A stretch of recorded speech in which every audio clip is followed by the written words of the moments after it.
ఇచ్చిన దేవాది దేవుని నామానికి నా హృదయపూర్వకమైన వందనాలు చెల్లిస్తున్నాను. అలాగనే ఇంత గొప్ప అవకాశం ఇచ్చిన దైవజనులకు కూడి వచ్చిన మీ అందరికీ కూడా నా హృదయపూర్వకమైన వందనాలు తెలియజేస్తూ ఉన్నాను. అందరు బాగున్నారండి? గతించిన లేడీస్ మీటింగ్ నుంచి ఇంతవరకు మీరందరూ క్షేమంగా ఉన్నారని అనుకున్నాను. చాలామంది కుటుంబాల్లో అనారోగ్యాలు కదా, ఫీవర్స్ అందరికీ. మేము క్రమం తప్పకుండా మీ అందరి కుటుంబాల కొరకు ప్రార్థిస్తూ ఉన్నాము. మిమ్మల్ని అందరినీ మరొకసారి ఇలా చూడడము చాలా సంతోషదాయకము. దేవుని సన్నిధిలో ఉన్న ఆనందము మనకు ఇంకెక్కడ దొరకదు. అది నిజమైన ఆనందము. నువ్వు దేవుని సన్నిధిలో పొందేదే నిజమైన ఆనందము. ఆ ఆనందాన్ని మించిన ఆనందం నీ జీవితంలో ఎక్కడ దొరకదు. కాబట్టి దేవుని సన్నిధిలో ఉండడం ఎంతైనా ధన్యకరము.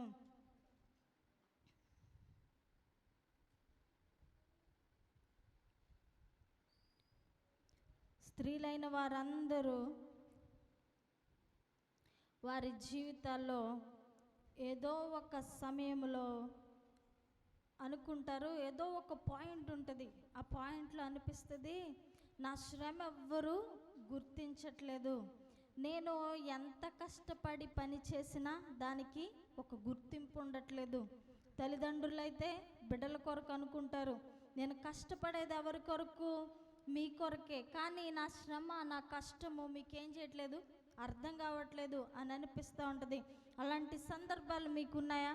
లేదా బిడ్డలైతే నేనెంత కష్టపడి పని చేసినా నా తల్లి నన్ను అర్థం చేసుకోవట్లేదు, తను చెప్పినదంతా నేను చేసినా కూడా ఇంకా ఏదో తక్కువైందనే నా తల్లి అనుకుంటుందని ఆడబిడ్డలైన వారు అనుకున్నారు ఎప్పుడైనా? తల్లులు అలాగనే బిడ్డలు అనిపించిందా?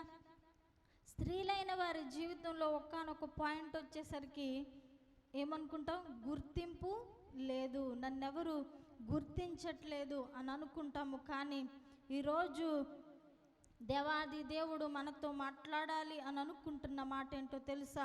నీవు గుర్తించబడట్లేదు అని ఫీల్ అయ్యే, లేదా అలాంటి సందర్భాలు నీ జీవితంలో గనక వస్తే, ఒకవేళ నీవు అలాంటి ఆలోచనలో గనక ఉంటే, దేవుడు నీతో చెప్పే మాట ఏంటో తెలుసా? ఏదో ఒక రోజున నీవు ఊహించిన దానికంటే, నీవు అనుకున్న దానికంటే ఘనమైన స్థితిలో నిన్ను ఉంచడానికే దేవాది దేవుడు నిన్నేం చేస్తా ఉన్నాడు? దాస్తా ఉన్నాడు ఒక పక్కన. అందుకనే నువ్వు అనుకున్న గుర్తింపును ప్రస్తుత కాలంలో నీవు పొందలేకపోతున్నావు. నమ్మిన వారందరూ ఒకసారి దేవునికి స్తోత్రం చెప్దాం. బైబిల్ గ్రంథంలో అలా దాచబడిన ఒక స్త్రీ ఉంది. దేవుడు ఆమె కొరకు ఒక అద్భుతమైన ప్రణాళిక కలిగి ఉన్నాడు. కానీ ఆ ప్రణాళిక ఏంటో ఆమెకి తెలీదు, ఆమె ఇంటి వారికి తెలీదు, లేదా తన కుటుంబం వారికి తెలీదు. కానీ సమయం వచ్చినప్పుడు దేవాది దేవుడు ఆమెను పైకి తీసుకొని వచ్చాడు. సమయం వచ్చినప్పుడు దేవాది దేవుడు ఆయన ఉద్దేశించిన కార్యాన్ని తన జీవితము ద్వారా నలుగురికి తెలిసేలాగా చేశాడు. అందరూ ఒకసారి దేవునికి స్తోత్రం చెప్దామా? ఆ స్త్రీ ఎవరో తెలుసా? ఎస్తేరు. ఆమె ఏం చేసిందండి? యూదుల్ని రక్షించింది కదా, యూదుల్ని రక్షించింది కదా. చాలా మంది అనుకునేది ఆమె యూదుల్ని రక్షించడం కొరకే she was designed or she was sent to Kings palace to save juice. అదొక్కటే కాదండి, దేవుని డివైన్ ప్రణాళిక, దేవుని డివైన్ ఉద్దేశము వేరొకటి ఆమె జీవితం పట్ల ఉన్నది. అదేంటో తెలియచేయడానికి ఈ మధ్యాహ్న సమయంలో నేను ఇష్టపడతా ఉంటాను. మనందరికీ ఎస్తేరు జీవితం గురించి బాగా తెలిసినదే. తను ఎలాంటి పరిస్థితిలో ఉందండి? అక్కడ ఎలాంటి పరిస్థితిలో ఉంది? ఆ పట్టణంలో లేదా ఆ షూషను కోటలో ఎలాంటి పరిస్థితిలో ఆ షూషను కోటలోనికి ఆమె వెళ్ళింది? స్త్రీలందరూ కూడా ఆ కోటలోనికి కొంతమంది అందమైన స్త్రీలు తీసుకొని రాబడ్డారు. ఎందుకు? రాజుకి భార్యగా చేయబడడానికి. కొంతకాలము వారు అంతఃపురంలో ఉంచి వారికి ముఖానికి రాసుకోవాల్సిన ఇవన్నీ మనం చెప్పక్కర్లేదు, స్త్రీలందరికీ మంచి బాగా తెలిసినవే. తమని తాము అందంగా చేసుకునే క్రమంలో వారి మీద కొంతమంది మనుషులను పెట్టడం జరిగింది. ఆ సమయంలో ఎస్తేరు కూడా వారిలో ఒకరిగా ఉంది. ఎస్తేరు ఎవరు? యూదురాలు. అంటే ఎస్తేరు యూదా గోత్రములో నుండి రాలేదు, కానీ ఇజ్రాయేలీయురాలు, బెన్యామీను గోత్రము నుంచి వచ్చింది. బెన్యామీను గోత్రములో దేవుడు నిర్దేశించిన ఒక పని, ఏనాడో బెన్యామీనీలకు అప్పచెప్పిన ఒక పనిని ఎస్తేరు చేయడానికి, దేవుని పక్షాన దేవుడు అనుకున్న పనిని పూర్తి చేసే వ్యక్తిగా దేవాది దేవుడు ఎస్తేర్ని చేశాడు. ఆ పని కొరకే వెళ్ళిందేమో అని నేనైతే అనుకుంటా ఉంటాను. అందరి స్త్రీలలాగానే తను కూడా శోషను కోటలోనికి తీసుకొని రాబడింది. తీసుకొని వస్తే ఎస్తేర్ని చూసిన వారందరికీ ఏం కలిగిందంట? జాలి కలిగిందంట, దయ కలిగిందంట. కానీ అంతకుముందు ఆమె జీవితము గుర్తింపు లేని జీవితము. ఇప్పుడైనా కూడా ఆ కోటలోనికి వచ్చాకైనా తనకి ఒక స్ట్రాంగ్ ఇన్స్ట్రక్షన్ ఉంది. మొర్దెకై నుంచి తనను పెంచుకుంటున్న ఆయన దగ్గర నుంచి ఒక ఇన్స్ట్రక్షన్ ఉంది. అదేంటో తెలుసా? నీవు నీ గుర్తింపుని ఎవరికి చెప్పకూడదు, నీవెవరివో ఎవరికి తెలియకూడదు. ఎంత భయంకరమైన విషయం అండి! నీ అసలు పేరు చెప్పకూడదు, నీ అసలు తండ్రి చెప్పకూడదు, నీ అసలు దేశం ఏంటో చెప్పకూడదు, నీ అసలు భాష ఏంటో నువ్వు చెప్పకూడదు, అసలు నువ్వు ఏమి తింటావో, అసలు నీ ఆహారపు అలవాట్లేంటో నువ్వు ఎదుటి వారికి చెప్పకూడదు.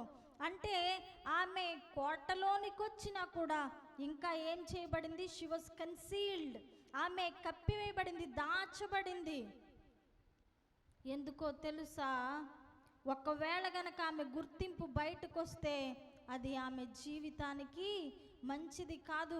ఒకవేళ తను పొందుకోవాలనుకుంటున్నది పొందుకోలేకపోవచ్చు అని ఎవరు అనుకున్నాడు? మొర్దెకై అనుకున్నాడు. కానీ దేవాది దేవుని ఉద్దేశము, ఆయన ప్రణాళిక వేరుగా ఉంది. మన జీవితాల్లో కూడా మనము ఒకటి అనుకుంటాము, కానీ ఇంకొకటి జరుగుతూ ఉంటుంది. ఒకదాని కొరకు పరిగెడితే నువ్వు ఇంకొక దాన్ని అందుకుంటూ ఉంటావు. కానీ అలాంటి సమయాల్లో నిరాశ పడిపోతూ ఉంటాము, నిస్పృహకు గురవుతూ ఉంటాము. కానీ నీవు అలాంటి నిరాశలో కూడా నా దేవునికి నా జీవితం పట్ల ఏదో ఒక ముఖ్యమైన ప్రణాళిక ఉంది, లేదా ఒక ముఖ్యమైన ఉద్దేశాన్ని నా దేవుడు నా జీవితం పట్ల కలిగి ఉన్నాడని నీవు నమ్మగలగాలి. చాలామంది స్త్రీలు ప్రతిరోజు ఏమవుతుందండి? ఒక రొటీన్లా ఉంటుంది కదా లైఫ్ అంతా. ఉదయాన్నే లేవడము, వండుకోవడము, ఎదుటివారికి పెట్టడము, తినడము. ఒక్కొక్కసారి అనిపిస్తూ ఉంటుంది, అసలు ఇదేనా నా జీవితము అనిపిస్తూ ఉంటుంది. లేదా వివాహము చేయబడి ఒక ఇంటికి వచ్చినప్పుడు కొంతమందికి ఆ అత్తింటి అలవాట్లు కానీ, వారి విధానాలు కానీ, వారి పద్ధతులు కానీ నచ్చవు. లేదా అనుకుంటారు, ఎందుకు నేను ఈ కుటుంబంలోనికి వచ్చాను, ఎందుకు నేను ఈ కుటుంబంలోనికి కోడలుగా వచ్చాను, లేదా ఎందుకు నేను ఈ వ్యక్తికి భార్యగా వచ్చానని చాలా బాధపడుతూ ఉంటారు చాలామంది స్త్రీలు. కానీ నీ ఉన్న స్థలములోనే దేవాది దేవుడు నిన్ను గొప్ప చేయగలడు. నమ్మిన వారందరూ ఒకసారి దేవునికి స్తోత్రం చెప్దాం. నువ్వు ఎక్కడైతే బాధపడి కన్నీరు విడిచావో, ఎక్కడైతే నువ్వు వేదన చెంది అయ్యో ఎందుకు నేను ఈ స్థలంలో ఉన్నాను, ఎందుకు నేను ఈ కుటుంబంలో ఉన్నాను, ఎందుకు నేను ఈ వ్యక్తులతో కలిసి ఉన్నానని నువ్వు బాధపడతావో, అక్కడే దేవుడు నీకు ఘనతను అనుగ్రహించగల సర్వశక్తిమంతుడు. అందరూ ఒకసారి దేవునికి స్తోత్రం చెప్దాము. ఎస్తేరు కోటలోనికి తీసుకొని రాబడింది. ఒకానొక సమయం వచ్చింది, మొర్దెకై చెప్పాడమ్మా, నీ గుర్తింపును ఎవరకు తెలియచేయొద్దు అని చెప్పినప్పుడు తాను చెప్పినట్లుగానే నేను కోటలోనికి వచ్చేసాను కదా, ఇంకా మొర్దెకై ఎవరంట? అన్నయ్య వరుస అవుతారు. మొర్దెకైకి పినతండ్రి కూతురు ఎస్తేరు.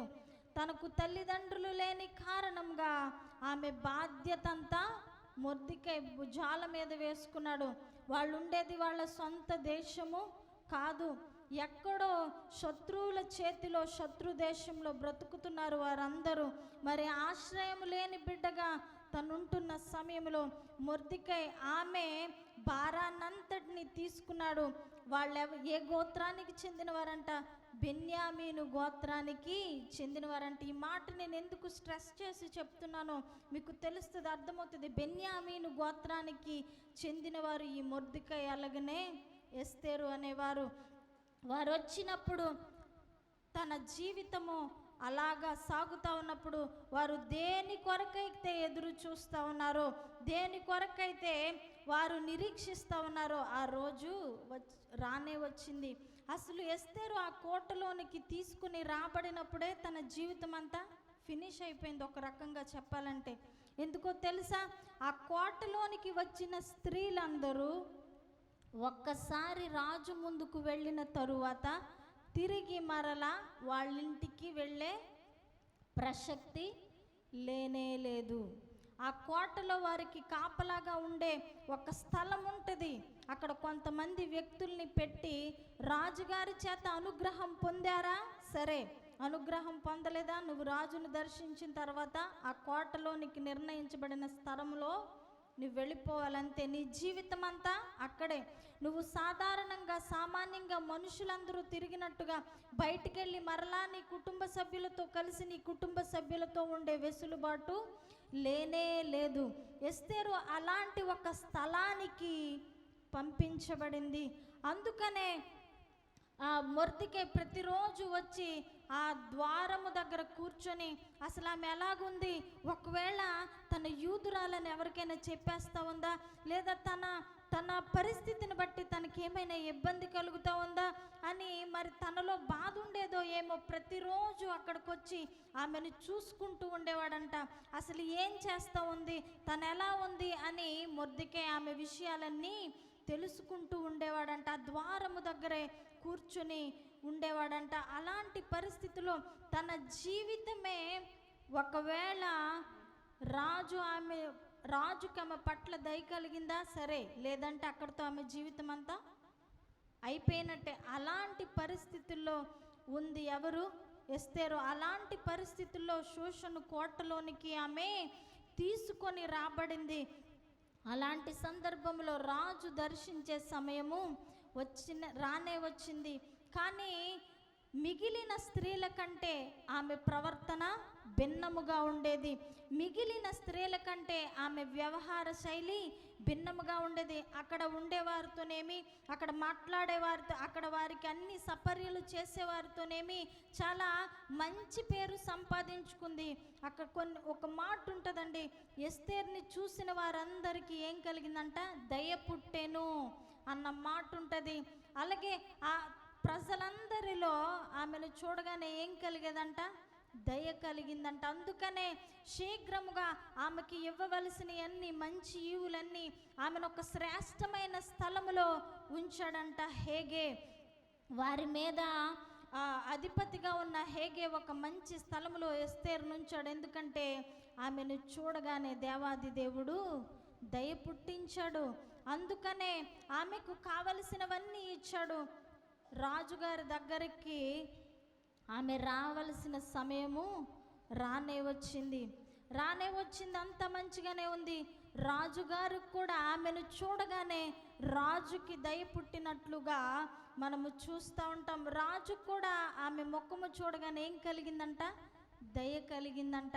ఎవరైనా ఒక వ్యక్తి నీకు సహాయం చేయాలంటే, లేదా ఒక వ్యక్తి చేత నీవు ప్రేమించబడాలంటే, ఒక వ్యక్తికి నీ పట్ల దయ కనికరము కలగాలంటే అది ఎవరి చేతిలో ఉంది? దేవాది దేవుని చేతిలో ఉంది. చాలా సందర్భాల్లో స్త్రీలైన వారు చాలా రకాలుగా ప్రేమను పొందాలని ఆశపడుతూ ఉంటారు. అది రకరకాల ప్రయత్నాలు. ఎవరి ప్రయత్నము వారిది. వారి భర్తలు వారిని ప్రేమించాలని, లేదా చిన్నబిడ్డలైతే వారి తల్లిదండ్రులు వారిని ప్రేమించాలని చాలా రకాలుగా ప్రయాసపడుతూ ఉంటారు. కానీ నీ మీద నీ భర్తకు ప్రేమ కలగాలన్నా, లేదా నీ మీద నీ బిడ్డలకు ప్రేమ కలగాలన్నా, దయ కలగాలన్నా అది ఎవరి చేతిలో ఉందో తెలుసా? దేవాది దేవుని చేతిలో ఉంది. అందరూ ఒకసారి దేవునికి స్తోత్రం చెప్దాం. నీవెవరి మీద ఆశ పెట్టుకోవాలో తెలుసా? దేవాది దేవుని మీద ఆశ పెట్టుకోవాలయ్యా. ఫలానా వ్యక్తికి నా మీద, లేదా నా భర్తకు నా మీద ప్రేమ కలిగించని నువ్వు దేవుని సన్నిధిలో మనవి చేయాలి. కానీ నీవు దేవుని వైపు చూడడానికి ఇష్టపడాలి. కానీ నీ అంతటా నువ్వు ఏయో పిచ్చి పిచ్చి ప్రయత్నాలు చేసినంత మాత్రాన ఎవరికి నీ మీద ప్రేమ కలగదు, దయ కలగదు, జాలి కలగదు.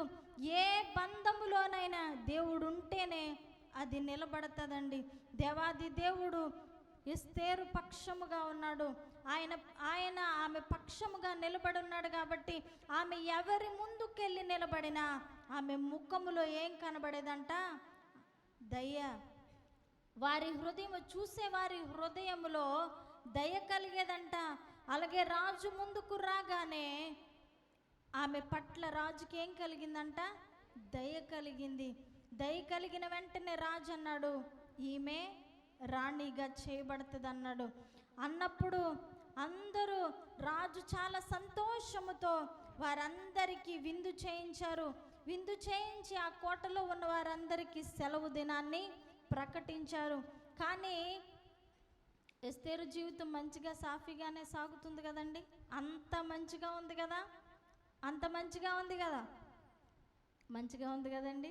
రాణి అయిపోయింది, రాజుగారికి ఇంకా ఏంటి బాధ అని అనుకుంటున్నారా?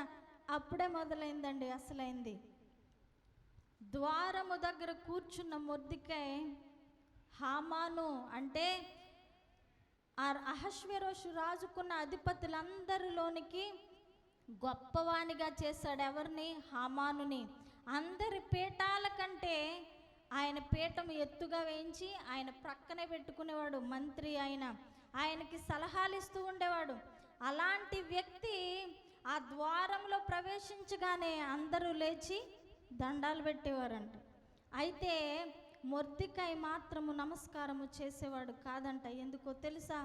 అయ్యా, ఎందుకు నువ్వు నమస్కారం చేయవు? అందరూ లేచి నిలబడి నమస్కారం చేస్తే నువ్వెందుకు చేయవంటే, నేను యూదుడను, నేను నా దేవునికి తప్ప వేరొకరికి నమస్కారము చేయనని ధైర్యముగా చెప్పిన వ్యక్తి మొర్దెకై. అంతటి సమర్పణ కలిగిన వ్యక్తి మొర్దెకై. అందరం ఒకసారి దేవునికి స్తోత్రం చెప్దామా? మనము అన్యులతో ఉన్నప్పుడు లేదా దేవుని తెలియని ప్రజలతో ఉన్నప్పుడు వాళ్ళ యాక్సెప్టెన్స్ కోసం, అంటే వారు మనల్ని స్వీకరించాలని, వారిలో ఒకరిగా మనల్ని కలుపుకోవాలని వారు చేసినట్లే మనము చేస్తూ ఉంటాం. వారు పాటించిన ఆచారాలే పాటిస్తూ ఉంటాం. కొంతమంది ఏం చేస్తారో తెలుసా? వాళ్ళ ఐడెంటిటీని కూడా దాచేసుకుంటారు. నేను క్రైస్తవుడిని అని చెప్పడానికి ఏం చేస్తారు? సిగ్గుపడుతూ ఉంటారు. నేను దేవుణ్ణి అనుసరించి నడుచుకుంటాను అని చెప్పడానికి సమాజంలో ఏం చేస్తూ ఉంటారు? సిగ్గుపడుతూ ఉంటారు. వాళ్ళు ఏమైనా నిన్ను తిడతారా? వాళ్ళు ఏమైనా నిన్ను కొడతారా? దేవుణ్ణి కలిగి ఉండడం గొప్ప భాగ్యముగా నీవెప్పుడైతే ఎంచుతావో అప్పుడే దేవాది దేవుడు నిన్ను సింహాసనం మీద కూర్చుండబెడతాడు. దేవుణ్ణి ఎరిగి ఉండడం వల్ల మాత్రమే నీ జీవితంలో నీవు పైకి రాగలవు. మొర్దెకైకి బాగా తెలుసండి, శత్రు రాజ్యంలో ఉన్నప్పటికీ, శత్రువుల చేతిలో వాళ్ళు బందీలుగా ఉన్నప్పటికీ, వారు చెప్పింది చేయకపోతే వారి జీవితాన్ని ఏం చేస్తారో కూడా తెలియని పరిస్థితిలో ఉన్నప్పటికీ మొర్దెకై ఏమాత్రము రాజీ పడలేదు. నేను నా దేవునికి తప్ప వేరొకరికి నమస్కారము చేయను అని చెప్పినప్పుడు అప్పుడు మొదలైందండి అసలైన సమస్య మొదలయ్యి హామానుకి మొర్దెకైకి సమస్య కదా. మధ్యలో ఎస్తేరు ఏం చేసిందండి? ఎస్తేరు ఏం చేసింది కదా? మొర్దెకై వర్తమానం పంపించాడు. ప్రజల పక్షాన నిలవబడవలసిన సమయం వచ్చిందమ్మా. 4వ అధ్యాయంలో మాటలన్నీ మనం చూస్తాము. నీవు నీ గుర్తింపుని రివీల్ చేయవలసిన సమయం వచ్చింది. నీ గుర్తింపుని దాచిపెట్టమని చెప్పింది ఎవరు? మొర్దెకయే. నువ్వు యూదురాలవని ఎవరికి తెలియకూడదు.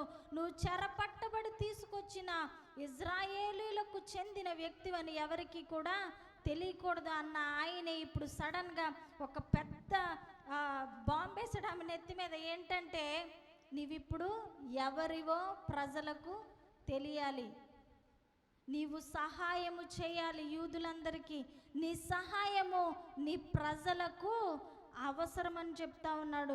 ఆమె సహాయం చేయగలదు, రాణిగారు కదా. కానీ అంతకంటే ముందుగా ఏం చెప్పాలి? యూదులందరూ నా ప్రజలని రాజుగారి ముందు చెప్పాలి. చెప్పితే దాని పర్యవసానం ఎలా ఉంటుందో ఆమెకు తెలీదు. అసలు రాజు చేత ఆమె యాక్సెప్ట్ చేయబడుతుందో లేదో తెలీదు. రాజు ఆమెను అంగీకరిస్తాడో. యూదురాలు అంటే ఒక బానిస పిల్లగా వచ్చిన ఒక అమ్మాయి నాకు భార్యగా చేయబడిందన్న విషయాన్ని రాజు జీర్ణించుకోగలడో లేదో తెలీదు. చాలా ఇరుకులో ఉంది ఎస్తేరు. ఒక పక్కేమో తను పెంచిన మొర్దెకై, అమ్మా నీ సహాయము నీ ప్రజలకు అవసరమని చెప్తా ఉన్నాడు. ప్రజలందరి పక్షాన నిలవబడిన సమయం వచ్చిందని చెప్తా ఉన్నాడు. ఒక పక్కేమో రాజుగారు ఎలాంటి, ఆ మాట విన్నప్పుడు రాజుగారు ఎలాంటి నిర్ణయము తీసుకుంటాడో తెలియని పరిస్థితి. అప్పుడు ఎస్తేరుకి ఏం చేయాలో అర్థం కాలేదు.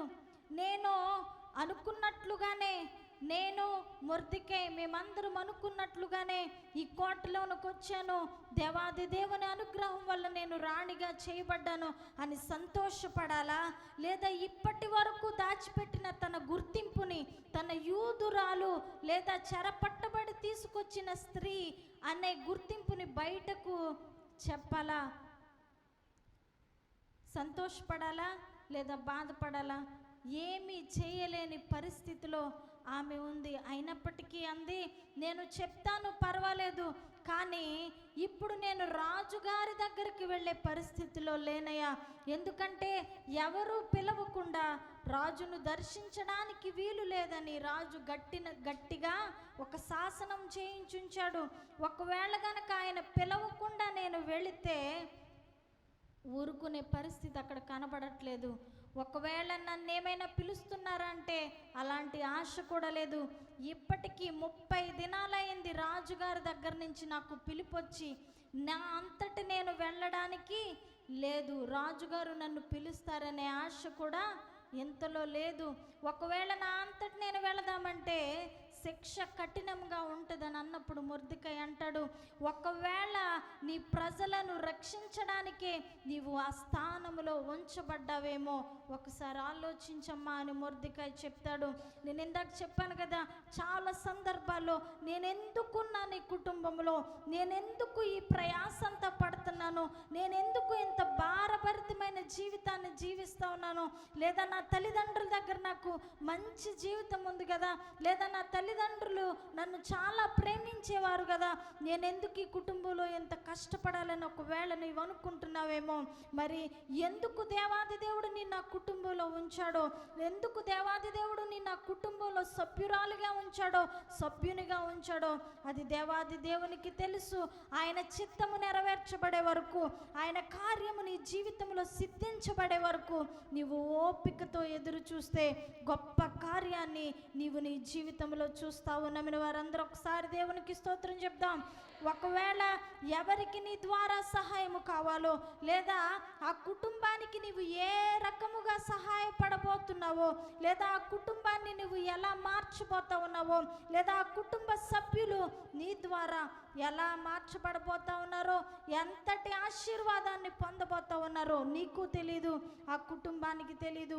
నీ చుట్టూ ఉన్న పరిస్థితులను చూసి ఎందుకున్నాను నేను ఈ స్థానంలో అని బాధపడతా ఉన్నావు. కానీ దేవుడు గొప్ప ఉద్దేశాన్ని నీ జీవితం పట్ల కలిగి ఉన్నాడు. నమ్మిన వారందరూ ఒకసారి ఆమేన్ చెప్దామా? దేవాది దేవుడు ఎస్తేరు జీవితం పట్ల కలిగి ఉన్న ఉద్దేశము ఆనాడు మొర్దెకై కూడా తెలియదు. అనుకుంటున్నాడు మొర్దెకై, యూదులందరినీ రక్షించడానికి నీవు ఆ కోటలోనికి వెళ్ళావేమో, రాణిగా చేయబడ్డావేమో, అదేనమ్మా ఇప్పుడు నీవు నిలబడి స్టాండ్ తీసుకోవాల్సిన సమయం వచ్చింది, నువ్వు ఏదో ఒకటి చేయనంటే ఏమంది? సరేలే నేను వెళ్ళిపోతాను, రాజుగారి దగ్గరికి వెళ్ళి మీరు అన్నది నేను చెప్పేస్తాను, యూదులందరికీ ప్రమాదం ఉంది హామాను ద్వారాని నేను చెప్పేస్తానని అనలేదు. అంది 3 రోజులు యూదులందరినీ ఉపవాసం ఉండమని ప్రార్థించండి, ప్రార్థన పరిస్థితులను మార్చుతుంది అని ఎస్తేరు జీవితం ద్వారా నిరూపించింది. ఎస్తేరు 3 దినాలు యూదులందరినీ ఏం చేయమంది? ఉపవాసం ఉండి ప్రార్థన చేయండి. నేను రాణినైనా కూడా నేను కూడా నా పనికత్తెలందరితో కలిసి ఉపవాసం ఉండి ప్రార్థన చేస్తాను. ప్రార్థన చేస్తే దేవాది దేవుడే నీకు ఒక మార్గాన్ని చూపిస్తాడు. ఒకవేళ గనక నీకు ఏం చేయాలో, ఎస్తేరు పరిస్థితి ఎలా ఉందండి? ముందు నుయ్యి వెనక గొయ్యి, ముందు కడిగేసిన పడిపోద్ది, వెనక్కి అడుగేసిన పడిపోద్ది.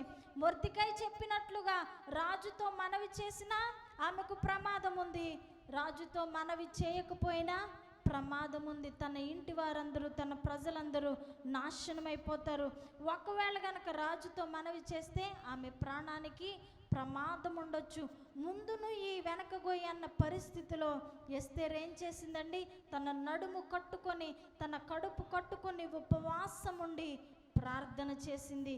ఉపవాసం ఉండి ప్రార్థన చేసిన తరువాత దేవుడు ఒక ఆలోచన ఆమె హృదయంలో ఉంచాడు. అదేంటో, ఎలా రాజుని కలవాలో, రాజు దగ్గరికి వెళ్ళి ఏం మనవి చేయాలో, రాజుని తను చెప్పాలనుకున్న విషయాన్ని రాజుకు ఏ రకముగా చెప్పాలో దేవాది దేవుడు ఆమె హృదయంలో ఒక ఆలోచన ఉంచాడు. ఎప్పుడు? ఆమె ఉపవాసం ఉండి ప్రార్థన చేసినప్పుడు. ప్రార్థన మన జీవితంలోనూ పరిస్థితులను మార్చగలదు. ప్రార్థనకు అంత శక్తి ఉంది. ప్రార్థనలోని శక్తి నీవు అనుభవిస్తేనే కానీ నీకు తెలీదు. ఏదైనా ఒక విషయం గురించి నీవు నడుము కట్టుకొని, కడుపు కట్టుకొని ప్రార్థన చేసి చూడు, దేవాది దేవుడు ఆ కార్యాన్ని ఖచ్చితముగా నెరవేరుస్తాడు. అనేక మంది భక్తుల జీవితాల్లో మనము చూసాము, ఇంకా కూడా మన జీవితంలో చూడగలము. ప్రార్థించినట్లయితే 3 దినాలు ప్రార్థన చేసింది.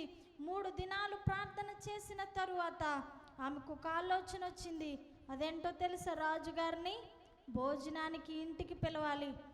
ఆయనతో పాటుగా ఎవరైతే వారికి హాని చేయాలనుకుంటున్నారో, ఎవరైతే తనని, తన ప్రజలను నాశనం చేయాలని అనుకుంటా ఉన్నారో వారిని కూడా భోజనానికి పిలవాలని అనుకుంది. అనుకున్నట్లుగానే వెళ్ళింది రాజుగారి దగ్గరికి. ప్రార్థనతో వెళ్ళింది కదండి.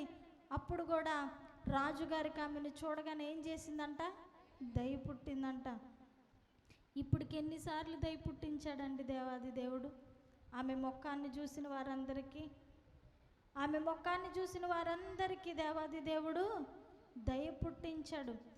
ఎదుటి వారిలో నుండి నీవు ఏమి పొందుకోవాలని ఆశపడతా ఉన్నావో దాని కొరకు నువ్వు దేవుని సన్నిధిలో ఏం చేయాలి? మనవి చేయాలి. ఒకవేళ నీ భర్త నుండి ప్రేమ పొందాలని నువ్వు ఆశపడతా ఉంటే దేవుని సన్నిధిలో ఏం చేయాలి? ఏం చేయాలి? మనవి చేయాలి, ప్రార్థన చేయాలి. నీ ముఖము చూడగానే ఆయనకి ప్రేమ కలుగుద్ది. దేవుని ప్రార్థనలో, మనము దేవుని దగ్గర చేసే ప్రార్థనలో ఉన్న శక్తి అలాంటిది. ఎస్తేరు ముఖం చూసిన వారందరికీ దయ కలగకపోతే ఆమెకి జీవితమే లేకపోనండి. ధైర్యము కూడా తీసుకొని రాజుగారి దగ్గరకు వచ్చింది. రాజుగారి దగ్గరకు వచ్చి, అయ్యా, నేను నీతో ఒక మనవి చేయాలనుకుంటా ఉన్నాను, నేను నిన్నొకటి అడగాలనుకుంటున్నాను అని అన్నప్పుడు రాజుగారు, నువ్వేం అడుగుతావు అడుగు, రాజ్యంలో సగం ఇచ్చేయమంటావా అని అన్నారు. కాదు, ఆమె అడిగేది చాలా సింపుల్ విషయం. ఆయనకి రాజ్యంలో సగం ఇవ్వడము గ్రేటా, లేదా ఆమె శత్రువుల బాధ నుండి ఆమెను విడిపించడం గొప్ప? ఏది ఎక్కువ ఎక్స్పెన్సివ్ అండి ఆయనకి? ఏది ఎక్కువ కాస్ట్లీ? రాజ్యంలో సగ భాగం ఇచ్చేయడమే కాస్ట్లీ. మన భర్తలు కూడా మనకేమి ఇవ్వాలనుకుంటారు? ఎప్పుడు ఎక్స్పెన్సివ్ థింగ్స్ ఇవ్వాలనుకుంటారు. ఏయో గొప్ప గొప్ప కొనివ్వాలి, మంచి చీర కొనిస్తే సంతోషంగా ఉంటుంది, లేదా ఏదైనా జ్యువెలరీ కొనిస్తే సంతోషంగా ఉంటుంది, లేదా ఇంట్లో ఫలానాది కొంటే సంతోషంగా ఉంటుంది అని అనుకుంటారు చాలా సందర్భాల్లో కదా. కానీ స్త్రీలకు సంతోషాన్ని ఇచ్చేది ఏంటండి? స్త్రీలకు సంతోషాన్ని ఎక్స్పెన్సివ్ థింగ్స్ కాదు, వాళ్ళు భర్త భార్యతో ఉంటే వాళ్ళకి సంతోషంగా అనిపిస్తుంది కదా. అందుకని రాజుగారు కూడా హై రేంజ్లో ఆలోచించే, రాజ్యంలో సగం ఇచ్చేనంటే ఆమె విన్నపము చాలా చిన్నది. నా శత్రువుల బారి నుంచి నన్ను విడిపించి. చాలా సందర్భాల్లో ఇలాంటివి మనము ఎక్స్పీరియన్స్ చేస్తూ ఉంటాం. వాళ్ళకి చాలా హై ఎక్స్పెక్టేషన్. ఎందుకంటే మంచిది ఇవ్వాలి అన్నది ప్రతి భర్తకి తన భార్య విషయంలో ఏదైనా మంచిది ఇవ్వాలి, మంచిది చేయాలి అని వాళ్ళ ఆలోచనలు కలిగి ఉంటారు. కానీ మనము చాలా, మన కేటగిరీ ఎక్కడ ఉంటుంది? ఇక్కడే ఉంటుంది. ఆ విషయాలు అర్థం చేసుకోక కొన్నిసార్లు ఏమవుతుంది? కాన్ఫ్లిక్ట్స్ వస్తూ ఉంటాయి ఫ్యామిలీలో, అవన్నీ చాలా సర్వసాధారణమే. రాజుగారు కూడా రాణియే వచ్చి నా దగ్గరికి మనవి చేయడానికి వచ్చిందంటే ఏదో చాలా పెద్దదే అడగబోతుందని ముందే ఆయన ఆఫర్ ఇచ్చేసాడు. అమ్మ నీకేం కావాలి, రాజ్యంలో సగం రాసిచ్చేయమంటావా అని అడిగితే ఆమె చెప్పేది ఒకటే, నీవు నా దగ్గరికి, నా ఇంటికి భోజనానికి రావాలి హామాను తీసుకుని. అంతేనా, నీవు అడిగేది ఇంతేనా, సరే వస్తాం, దీనిదేముంది, ఇంకా ఏమైనా అడగాలంటే అడుగంటే ఇప్పటికైతే అది చాలు, నీవు మనవి చేయాలనుకున్నదేంటో నాతో చెప్పు, నీకు కావాలనుకున్నదేంటో నాతో చెప్పన్నప్పుడు ఆ మంది నీవు నా ఇంటికి భోజనానికి రా అంది. హామానుని తీసుకొని అహష్వేరోషు రాజు ఎస్తేరు ఇంటికి భోజనానికి వెళ్ళాడు. మొదటి రోజు ఆ భోజనానికి కూర్చుని అంటున్నాడు, అమ్మ నీకేం కావాలో చెప్పు, రాజ్యంలో సగం రాసిచ్చేయమంటావా? అయ్యో అంత కంగారు వద్దండి, నాకేం కావాలో రేపు చెప్తాను, మీరు మరలా రేపు రండి, అదే వ్యక్తిని తీసుకొని రండి అని చెప్పినప్పుడు రాజు ఎంత ఓపికగా పిలిచింది రమ్మని. వచ్చారు ఆయన భోజనానికి. ఆమె ఏమంది, నాకేం కావాలో రేపు చెప్తాను. అదే ఇదే పద్ధతి మీ భర్తల దగ్గర ట్రై చేసి చూడండి, నాకు ఏదైనా కావాలి అని అడగండి. ఏంటి అని దగ్గరికి వచ్చినప్పుడు లేదు రేపు పొద్దున్న చెప్తానని అనండి. ఇలా పెట్టి జాగి ఇలా పెడతారు కదా ఇక్కడ. కానీ ఎస్తేరును చూసిన వారందరికీ దయ కలిగేలాగా వారి హృదయాలను దేవాది దేవుడు మార్చాడు. కాబట్టి రాజంతటి వారినే నువ్వు మళ్ళీ రేపు రా నీకు చెప్తానన్నా కూడా ఆయన ఏం చేశాడు, మెదలకుండా వెళ్ళిపోయి ఒక్క మాట అయినా మాట్లాడకుండా, ఒక సాధారణమైన వ్యక్తికే అంత కోపం వస్తుంది లేదా చిరాకు వస్తుంది అని మనకు అనిపించినప్పుడు రాజు స్థానంలో ఉన్న వ్యక్తిని రేపు రాయ్యా నా మనవేంటో నీకు తెలియజేస్తాను అని అన్నప్పుడు ఆయన ఏం చేశాడంట, తిరిగి మరలా హామానును తీసుకొని ఎస్తేరు ఇంటికి భోజనానికి వచ్చినట్లుగా మనము చూస్తూ ఉన్నాం. వచ్చినప్పుడు అప్పుడు అంటుంది, అమ్మా నీకేం కావాలి, నువ్వేమి చెయ్యాలని ఆశపడతా ఉన్నావు అని అన్నప్పుడు ధైర్యము చేసి ఎస్తేరు రాజుతో మాట్లాడుతున్న మాటలు 4వ వచనం చదవండి అమ్మ. 7వ అధ్యాయం, ఎస్తేరు గ్రంథం 7వ అధ్యాయం 4వ వచనం చదవండి.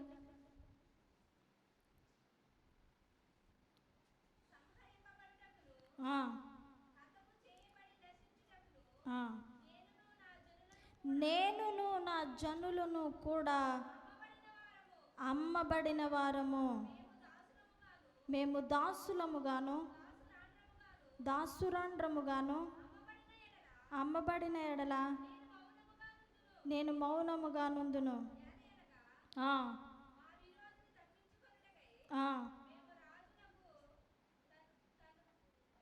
తమరిని శ్రమ పెట్టుట యుక్తము కాదు,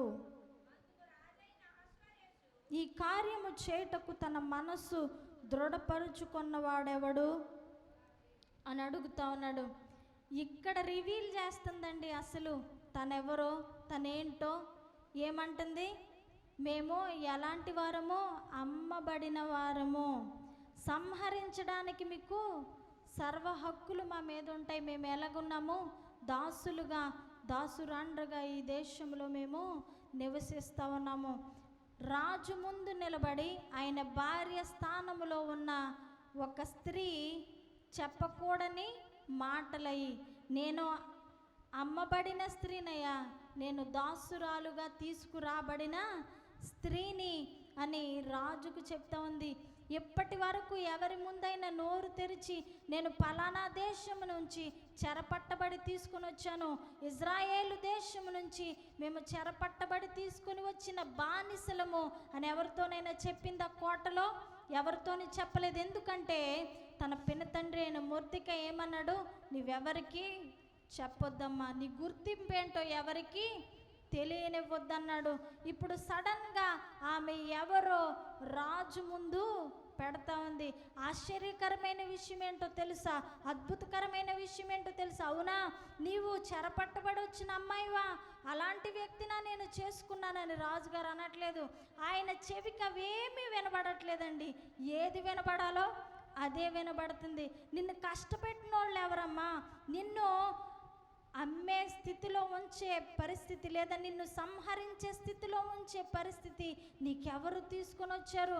అంత మనసు దృఢపడుచుకున్న వారెవరు? రాజు భార్యకే ఇబ్బంది కలిగించాలనుకున్న వాళ్ళెవరు అని అడుగుతున్నాడు తప్ప, అవునా నీ హిస్టరీ ఇదా, నువ్వు పలానా చోట నుంచి వచ్చావా, మరి నాకు ముందే ఎందుకు చెప్పలేదు, అసలు ఈ కోటలో ఉండడానికి నీవు పని చేయడానికైతే పనికొస్తావు కానీ రాణిగా ఉండడానికైతే పనికి రావమ్మా అన్న మాటలు రాజు నోట నుండి రాలేదు. ఎందుకో తెలుసా? ఆమె వెనకాల ఏముంది? ప్రార్థన ఉంది. దేవుని దయ ఆమె పట్ల ఉంది. ఆమె ముఖములో దేవుని దయ కనబడతా ఉంది. అందుకనే ఆమెను ఎవరు చూసినా వారికి ఏం కలుగుతుందంట? దయే కలుగుతుందంట. అందుకనే రాజుగారు కూడా ఆమెకేమీ హాని చేయలేదు.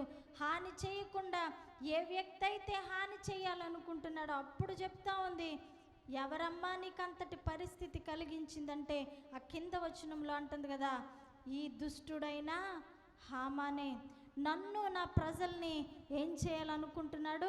చంపాలనుకుంటున్నాడయ్యా అని అన్నప్పుడు, మరి నువ్వు నీ ప్రజలు బానిసలుగానే ఇక్కడికి వచ్చారు కదమ్మా, మీరు గొప్పవారిగా బ్రతకడానికి దేశానికి తీసుకొని రాబడలేదమ్మా, మీకు ఇలా చేయడం యుక్తమే అని రాజు అనట్లేదు.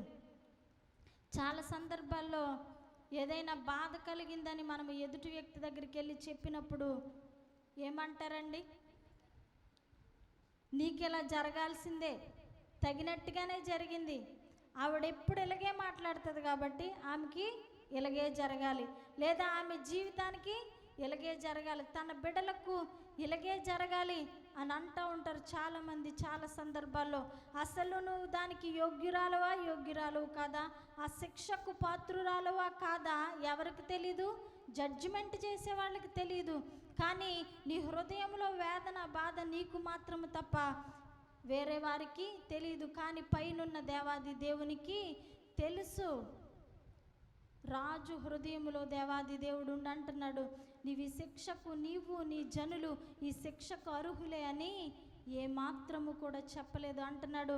అంతగా నిన్ను బాధ పెట్టిన వారెవరు, నీ ప్రజలను బాధ పెట్టిన వారెవరమ్మా అని చెప్పినప్పుడు ఈ హామానే అని ఆమె ధైర్యముగా రాజు ముందర చెప్పిందండి. రాజుకి ఏం చేయాలో అర్థం కాలేదు. ఆ స్థలములో నుండి విడిచి వెళ్ళిపోయాడంట. అయితే హామాను భయపడి ఏం చేస్తా ఉన్నాడంటే, తనని ఎస్తేర్ని బ్రతిమిలాడుకోవాలని తాను విందు చేయించిన స్థలములోనే మిగిలిపోయి ఉన్నాడంట.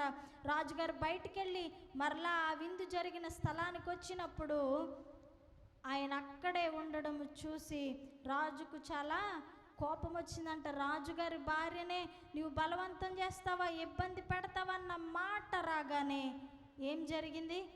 భటులొచ్చి ఆయన్ను తీసుకొని వెళ్ళిపోయారు. అసలు ఎందుకండి అంత పగ దేవుని ప్రజలంటే? ఆయనకు దేవాది దేవుని కలిగి ఉన్నందుక, లేదా దేవుని బిడ్డలంటే ఆయనకు ఎందుకో తెలీదు, కేవలము ఇగో నాకు వంగి నమస్కారము చేయలేదు. ఆ ఇగో మరి అహమట్టొచ్చింది ఆయనకి. అందరూ నేను వెళ్ళగానే లేచి నిలబడుతున్నారు, ఈ వ్యక్తి ఒక్కడే నిలబడతలేదన్న అహం వల్ల తన ప్రాణం మీదకి తెచ్చుకున్నాడు. ఎవరు? హామాను. కానీ దేవాది దేవుడు వారి చుట్టూ అంత చెడు జరుగుతున్న అద్భుత కార్యాన్ని వారందరి జీవితంలో చేయడానికి ప్రణాళిక కలిగి ఉన్నాడు కాబట్టి దేవాది దేవుని కార్యము వారి జీవితాల్లో జరిగింది. యూదులందరి పరిస్థితి మార్చివేయబడింది. ఎవరి ద్వారా? ఎస్తేరు ద్వారా. ఎందుకంటే ఆ దేశంలో బందీలుగా ఉన్నవారు, బానిసలుగా ఉన్నవారు ఒక్కసారి వారిని చూసి ప్రజలందరూ భయపడే స్థితికి దేవాది దేవుడు యూదుల పరిస్థితిని తీసుకొని వచ్చాడు. ఒకానొక సందర్భంలో రాజుగారు కూర్చొని ఖాళీగా ఉన్నారంట. ఆయనకి నిద్ర పట్టట్లేదంట. నిద్ర పట్టినప్పుడు రాజ సమాచార పుస్తకం తీసుకొని రమ్మన్నారంట. తీసుకుని వచ్చినప్పుడు ఆ పుస్తకంలో కొన్ని విషయాలు, రాజ్యానికి సంబంధించిన సమాచారం అంతా ఆ గ్రంథంలో పొందుపరచబడి ఉంటుంది. అలాంటి సమయంలో మొర్దెకై రాజు ప్రాణాన్ని కాపాడిన విషయాన్ని రాజుగారు అందులో చూసి చదువుతారంట. చూసి చదివినప్పుడు ఏం చేస్తారంటే, అయ్యో మనము ఈ వ్యక్తి ద్వారా నేను మేలు పొందుకున్నాను కదా, నేను ఉపకారం పొందాను కదా, నా ప్రాణాన్ని కాపాడాడు కదా మొర్దెకై అని అన్నప్పుడు, మనము దీన్ని బట్టి ఈయనకి ఏమైనా ఉపకారము చేశామా, ఏమైనా మేలు చేశామా అని అడిగినప్పుడు అక్కడున్న వారు అంటున్నారంట, అయ్యా మనమైతే ఆయనకి ఎలాంటి ఉపకారము చేయలేదు అని అన్నప్పుడు, అయ్యో రాజు ప్రాణాన్ని కాపాడిన వ్యక్తికి ఉపకారము చేయకుండా ఎలాగా అని రాజుగారు ఆలోచించి ఏం చేయాలా, ఏ రకంగా ఉపకారము చేయాలా అని ఆలోచిస్తున్న సమయంలో రాజుగారిని దర్శించడానికి వచ్చారంట. ఎవరు? హామాను. ఎవరో వాకిట నిలవబడి ఉన్నారయ్యా అని అన్నప్పుడు భటులు అంటారయ్యా, హామాను నీ కోసం వచ్చాడు. ఎందుకో తెలుసా? మొర్దెకైని చంపించడానికి ఉరికంబం ఒకటి తయారు చేయించి పెట్టాడు. దాని మీద మొర్దెకైని ఉరి తీయించడానికి పర్మిషన్ కోసం రాజుగారి దగ్గరకు వచ్చాడంట. కానీ ఈ విషయం ఎవరికి తెలీదు? రాజుకు తెలీదు, అక్కడున్న భటులకు తెలీదు, ఎవరికి తెలీదు. ఆయన హృదయంలో ఉంది ఆ విషయము. రాజుగారు రమ్మని పిలిచారు. ఆయన ఏదో కార్యక్రమంలో ఉన్నారు కదా, ఎవరినో సన్మానించాలని అనుకుంటున్నారు. ఆ దాన్ని హృదయంలో పెట్టుకొని, హామాను ఒకవేళ రాజు చేత సత్కరించబడాలనుకున్న వారికి, రాజు ఒకరిని గణపరచాలంటే వారి ఘనత ఎలాగుండాలయ్యా, ఏ రకంగా గణపరచాలి అని అంటే అంటున్నాడు, రాజు నన్ను తప్ప ఇంకెవరిని గణపరుస్తాడు? అధిపతులందరి పీఠాల కంటే నా పీఠము ఎత్తుగా వేయించాడు, ఆయన తర్వాత నేనే అన్నట్టు అని ఆయన ఫీల్ అయిపోయి అంటున్నాడు, నాకే చేస్తాడు ఈ ఘనతంతా, నాకే దక్కుతుంది ఈ ఘనతంతా అనుకుని అంటున్నాడు, అయ్యా రాజవస్త్రాలు ధరింపజేయాలి, రాజు తిరిగే గుర్రం మీద ఎక్కించాలి, రాజుగారి తల మీద పెట్టే కిరీటం పెట్టించి వీధుల్లో నడిపిస్తూ రాజుగారు గణపరుచుకోవాలి అనుకునే వారి పరిస్థితి ఎలా ఉంటుంది అబ్బాయి అని నలుగురికి చెప్పాలయ్యా, ఇది నలుగురికి తెలియాలి అని చెప్తా ఉన్నాడు. రాజు తక్షణమే అన్నాడు, నీవు చెప్పిన దాని అంతటి ప్రకారము నువ్వు వెళ్ళి మొర్దెకైకి చేయి అన్నాడు. అందరూ ఒకసారి దేవునికి స్తోత్రం చెప్దామా? ఎందుకు దేవాది దేవుడు మొర్దెకైని గణపరిచాడో తెలుసా? నేను నా దేవునికి తప్ప వేరొకరికి నమస్కారము చేయనని ధైర్యముగా అన్యజనుల ముందు చెప్పారు. మరి నీకుందా అంతటి తీర్మానము దేవుని పట్ల? నీకుందా? నీ జీవితంలో నీకుందా? నా దేవాది దేవుని తప్ప వేరొకరిని నేను సేవించను, వేరొకరి మార్గాలలో నేను నడవను, నా దేవుని తప్ప నేను ఎవరిని ప్రేమించను అన్న తీర్మానము, అన్న నిశ్చయత నీకుందా? ఒకవేళ నీ ఒక నిశ్చయము కలిగి నీ జీవితంలో దేవుని కొరకు బ్రతుకుతా ఉన్నప్పుడు, నీ ఒక తీర్మానముతో నేను లోకం వైపు చూడను, పాపం వైపు చూడను, పాపాన్ని నా దగ్గరకు రానివ్వను, లోకాన్ని నా దగ్గరకు రానివ్వనని నీవు దేవుని సన్నిధిలో దేవుని యందు భయభక్తులు కలిగి బ్రతుకుతున్న సమయంలో అనేకమైన పరిస్థితులు నీ చుట్టూ రావచ్చు. ఒకవేళ నీవిలా బ్రతకడం వల్ల అనేకమైన నష్టాలు నీ జీవితంలో కలగొచ్చు. నిన్నందరూ నలుగురు నిన్ను కలుపుకోకపోవచ్చు. అయినప్పటికీ నీవు గనక స్థిరముగా మొర్దెకై నిలబడినట్లు నిలబడగలిగితే, నా దేవుణ్ణి తప్ప నేను లోకాన్ని చూడను అని నీవు ఒక బలమైన నిశ్చయముతో, దృఢమైన తీర్మానముతో నిలబడగలిగితే ఏం జరుగుతుందో తెలుసా? దేవాది దేవుడు నిన్ను ఏదో ఒక రోజున గొప్ప చేసి గణపరుస్తాడు. మొర్దెకై ఏమనుకున్నాడు? భయపడ్డాడు. చుట్టూ ఉన్న ప్రజలను చూసి భయపడి మీరేం చెప్తే నేను అదే చేస్తానని అన్యజనులకు లొంగిపోయాడా? లొంగిపోలేదు. నా దేవునికి తప్ప నేను ఒకరికి నమస్కారము చేయను అన్నాడు.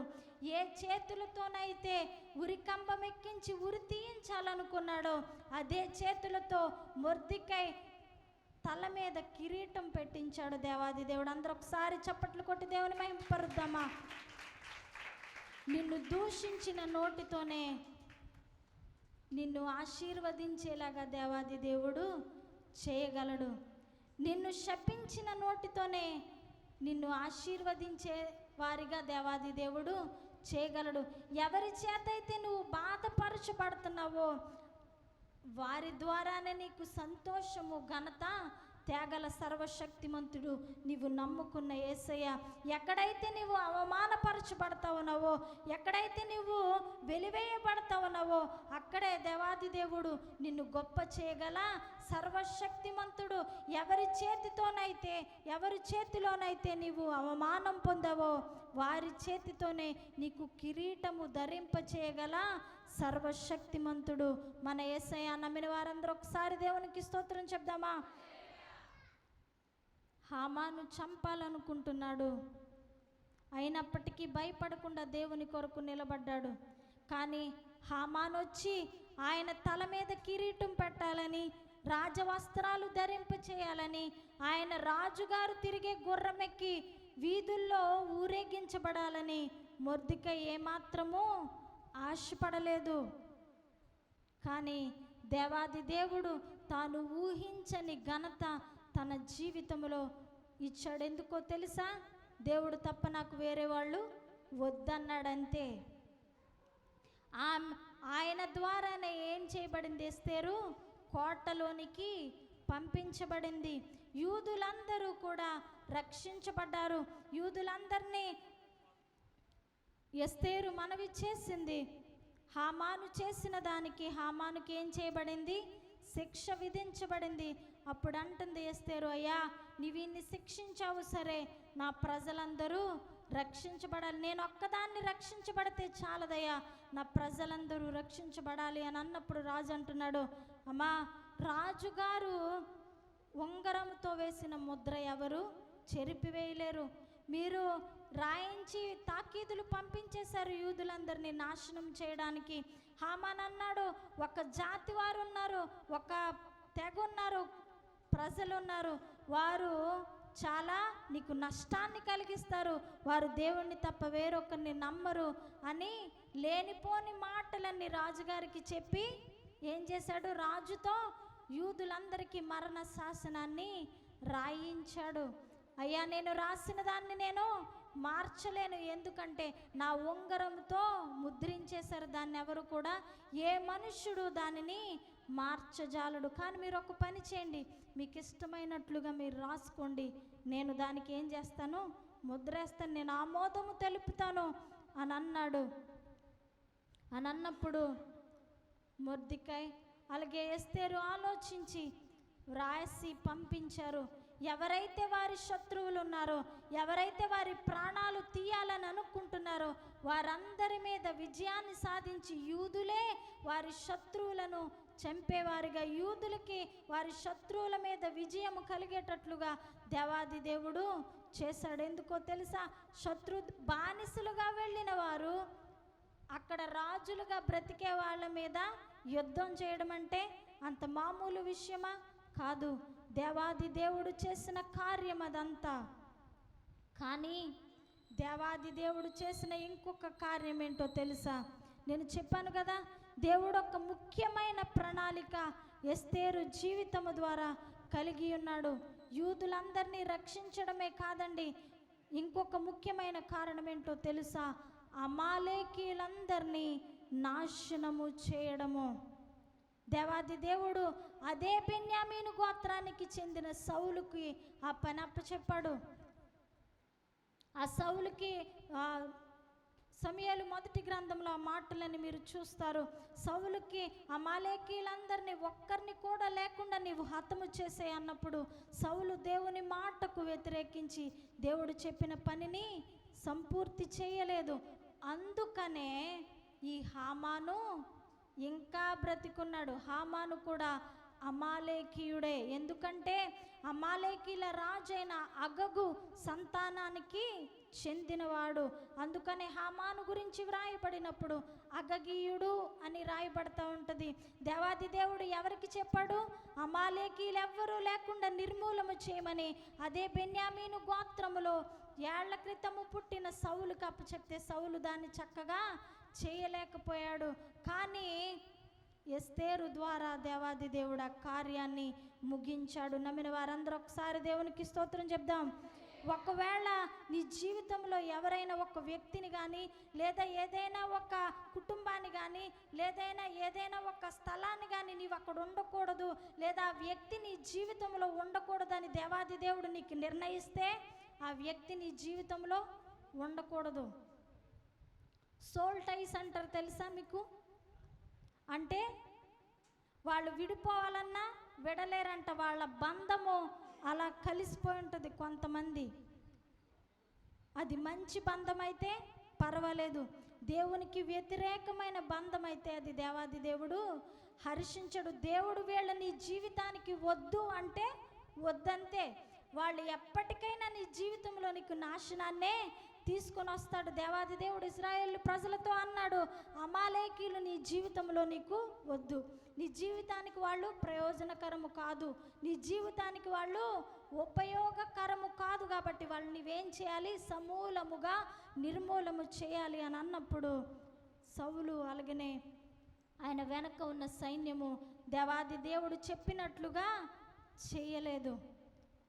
ఎందుకు అమాలేకీల్ని చంపేయమంటే చంపలేదు, ఇదేమి పెద్ద తప్పు కాదు కదా అని ఆనాడు అనుకున్నారు.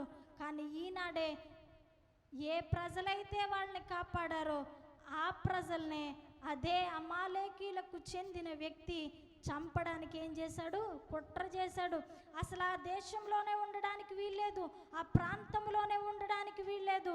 యూదులందరూ చంపబడాలి, యూదులందరూ ఉండకూడదు భూమి మీద, ఈ దేశంలో ఉన్న యూదులందరూ నిర్మూలమైపోవాలి అని తీర్మానము చేశాడు.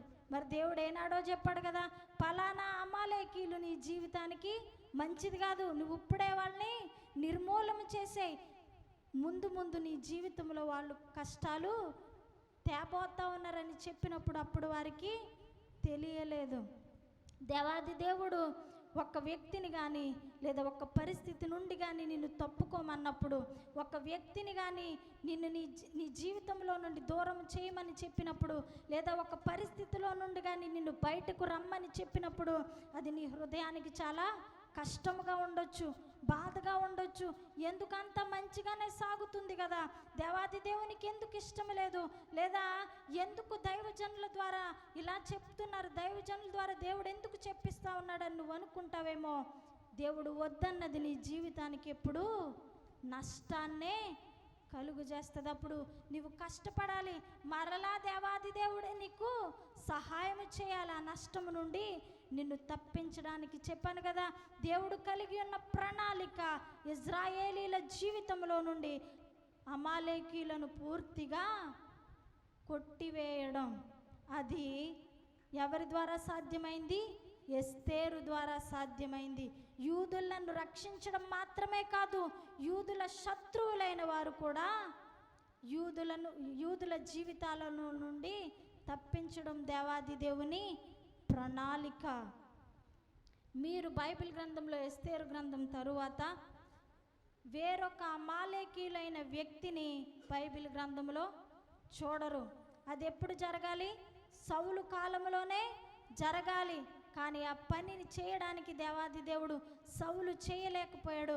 అదే బెన్యామీను గోత్రానికి చెందిన వ్యక్తి, అదే కీషు సంతతికి చెందిన వ్యక్తితో దేవాది దేవుడు చేయించాడు. అందరం ఒకసారి దేవునికి స్తోత్రం చెప్దామా?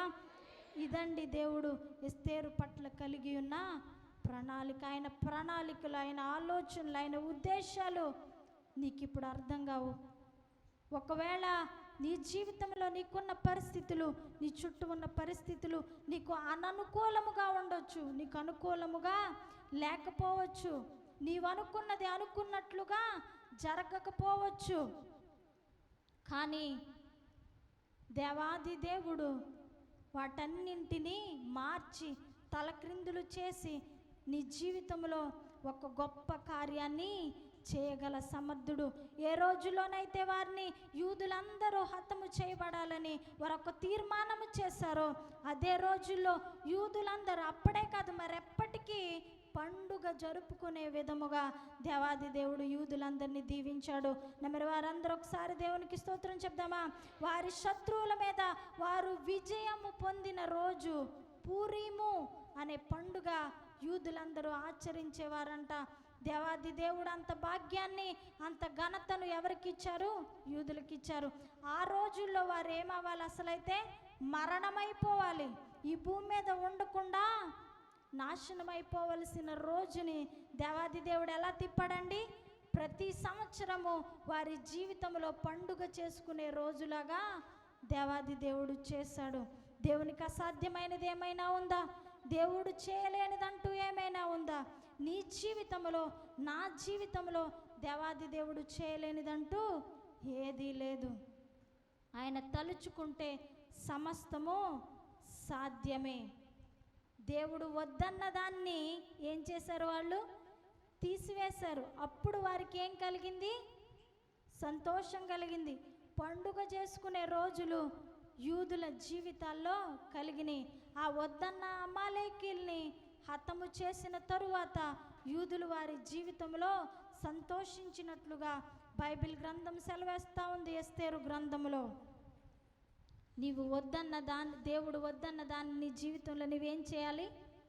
తీసి పడేయాలి. అది నీకు ఎంత ముఖ్యమైనదైనా దేవుడు నడవద్దన్న దారిలో నడవకూడదు. దేవుడు వద్దన్న వారితో నీ సహవాసము ఉండకూడదు.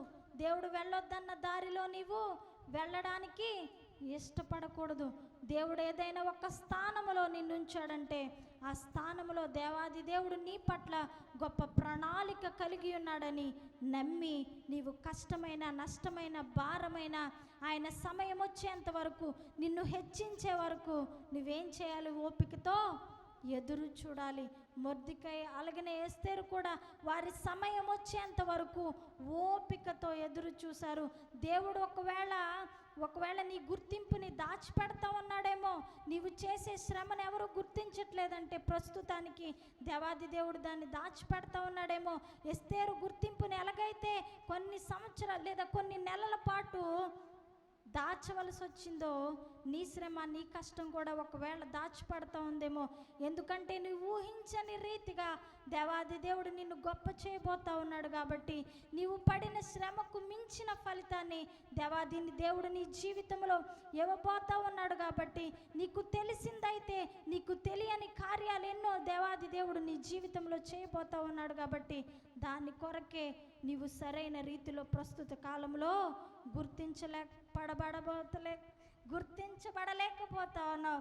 సరైన రీతిలో ప్రజల చేత నీకు గుర్తింపు కలగట్లేదు. అంత మాత్రాన నీవు బాధపడాల్సిన పరిస్థితి లేనేలేదు. నీవు దేవాది దేవుని ముందు పెట్టుకొని, దేవాది దేవుని మీద నీ ఆశ పెట్టుకొని, దేవాది దేవుని కొరకు అలుగునే ఆయన సమయము కొరకు ఓపికతో ఎదురు చూడాలి. ఎదురు చూసినప్పుడు దేవాది దేవుడు నిన్ను ఘనపరచడానికి ఇష్టపడతాడు. శత్రువులు నిన్ను బాధించిన ఆ రోజుల్లోనే నీవు సంతోషముగా, ఆనందముగా ఉండే రోజులు దేవాది దేవుడు నీకు తీసుకొని వస్తాడు. దావీదు భక్తుడు అంటాడు కదా 30వ కీర్తనలో, యెహోవా నా శత్రువులను నా విషయమై నువ్వు సంతోషపడనివ్వలేదయా, నన్ను ఉద్ధరించావు. అనేక శ్రమల గుండా, అనేక పరిస్థితుల గుండా దావీదు ప్రయాణం చేసిన తరువాత శత్రువులందరి చేత తరమబడినప్పుడు ఆ తరువాత అంటాడు కదా దావీదు, అయ్యా నా శత్రువులను నన్ను చూసి నువ్వు సంతోషపడనివ్వలేదు. అల్టిమేట్గా, చివరిగా, ఫైనల్గా విజయాన్ని ఎవరికి ఇచ్చావు? నాకే ఇచ్చావయ్యా. నేను తరమబడ్డాను నిజమే, నేను కొట్టబడ్డాను నిజమే, శత్రువుల చేత పట్టబడ్డాను నిజమే, కానీ ఫైనల్గా విజయం నీవు ఎవరికి ఇచ్చావు? నాకే ఇచ్చావు. నన్ను ఘనపరిచావు, నన్ను ఉద్ధరించావు, నన్ను బాగు చేసావు అంటాడు 30వ కీర్తనలో దావీదు భక్తుడు. దేవుణ్ణి కలిగి ఉన్నారు, దేవుణ్ణి వారి హృదయంలో పెట్టుకొని బ్రతుకుతా ఉన్నారు. ఎస్తేరు అలాగనే మొర్దెకై వారి జీవితంలో కష్టం రాలేదా అండి? వారి జీవితంలో కన్నీళ్లు విడవలేదా? మొర్దెకై గోనె పెట్ట కట్టుకొని ఏడుస్తూ ఆ రాజద్వారం దగ్గర కూర్చున్నాడు. కడుపు కట్టుకొని రాణి అయ్యుండి కూడా ఉపవాసముతో, కన్నీటితో దేవాది దేవుని సన్నిధిలో, దేవాది దేవుని పాదాల దగ్గర ప్రార్థన చేయవలసిన పరిస్థితులు, అంత కష్టతరమైన పరిస్థితులు ఎస్తేరు జీవితంలో కూడా వచ్చినాయి. దేవుడు ఉన్నారా వారి జీవితంలో? దేవుని ముందు పెట్టుకునే వారు బ్రతుకుతున్నారా? దేవుని వారు కలిగి ఉండే బ్రతుకుతున్నారా? అవును, దేవుని కలిగే బ్రతుకుతూ ఉన్నారు. అయినప్పటికీ వారి జీవితంలో కొన్ని పరిస్థితుల గుండా వెళ్ళవలసి వచ్చింది. కానీ నీవు కూడా దేవుని నమ్మాను, దేవుని వైపే చూస్తా ఉన్నాను, అయినప్పటికీ నాకు ఇంకా కష్టాలు పోవట్లేదు, నా బాధలు పోవట్లేదు, నా కన్నీళ్లు పోవట్లేదు, నేను ఇంకా శ్రమే అనుభవిస్తా ఉన్నానని అనుకుంటున్నావేమో, చివరికి విజయము నీదే. ఓపికతో ఎదురు చూడు దేవాది దేవుని సన్నిధిలో, చివరికి గెలిచేది నీవే. నమ్మిన వారందరూ ఒకసారి దేవునికి స్తోత్రం చెప్దామా? హామాను లేదా అతని ప్రజలు గెలిచారా? మొర్దెకై అలాగే ఎస్తేరు గెలిచారు. ఎవరు గెలిచారు? ఎవరి పక్షాన? దేవాది దేవుడు ఉన్నాడు. నీవు అలసిపోకుండా దేవాది దేవుడు నీకు అప్పచెప్పిన పనిని ఓపికతో నమ్మకంతో చేసినట్లయితే దేవాది దేవుడు నిన్ను గెలిపించి గొప్ప చేయగల సమర్థుడు. దావీదు నలుగునే శత్రువులతో దేవుణ్ణే తన హృదయంలో పెట్టుకొని దేవుణ్ణి చూస్తూ బ్రతికిన వ్యక్తి దావీదు. అయినప్పటికీ తన జీవితంలో కష్టాలు రాలేదని బైబిల్ గ్రంథం చెప్పట్లేదు, నేను కూడా చెప్పను. కానీ అంతము వరకు దేవుణ్ణి చూస్తూ బ్రతికాడు కాబట్టి ఒకానొక రోజున దేవుని దగ్గర సాక్ష్యం చెప్తా ఉన్నాడు, అయ్యా నా శత్రువులను నువ్వు సంతోషపడనివ్వలేదు. వాళ్ళ సంతోషం ఎంతకాలం ఉంది? తాత్కాలికమే, కొంతకాలమే. నన్ను తరిమినంతసేపు వారు సంతోషపడ్డారు, నన్ను పట్టుకున్నాను అనుకున్నప్పుడు సంతోషపడ్డారు, కానీ నీవు నన్ను ఏం చేశావు? గొప్ప చేసావయ్యని దావీదు సాక్ష్యం చెప్తున్నాడు. అలాగనే ఎస్తేరు తన ప్రజలందరూ నాశనం అయిపోతారు, తన కుటుంబం వారందరూ నాశనం అయిపోతారు అనుకున్న రోజున పండుగ చేసుకుంటా ఉంది. ఈరోజు నీవు నేను నీ పరిస్థితులు, నీ చుట్టూ ఉన్న పరిస్థితులు, నీ శత్రువులు లేదా నీ కన్నీరు, అపవాది ఒకవేళ నీ మీద ఏలుబడి చేసి నీ జీవితంలో సంతోషం లేకుండా చేస్తా ఉన్నాడేమో. దావీదు చెప్పినట్లుగా అలాగనే ఎస్తేరు తన ఇంటి వారందరూ సంతోషించినట్లుగా నీవు కూడా సంతోషించే రోజు ఒకటి ఉంది. నీవు కూడా దేవుని సన్నిధిలో నిలవబడి దావీదు సాక్ష్యము చెప్పినట్లుగా సాక్ష్యము చెప్పే రోజు ఒకటి ఉంది. అయ్యా నా శత్రువులను నీవు సంతోషపడనివ్వలేదు, అపవాదిని నీవు సంతోషపడనివ్వలేదు, నీవు నా జీవితంలో నాకు జయాన్ని ఇచ్చావని నీవు దేవుని సన్నిధిలో నిలవబడి ఆయనకు సాక్ష్యం చెప్పే రోజు ఒకటి ఉంది. నమ్మిన వారందరూ ఒకసారి దేవునికి స్తోత్రం చెప్దాము. అట్టి వారిగా పరిశుద్ధాత్మ దేవుడు మనందరినీ దీవించి ఆశీర్వదించునుగాక. అందరం ఒకసారి మోకాళ్ళుని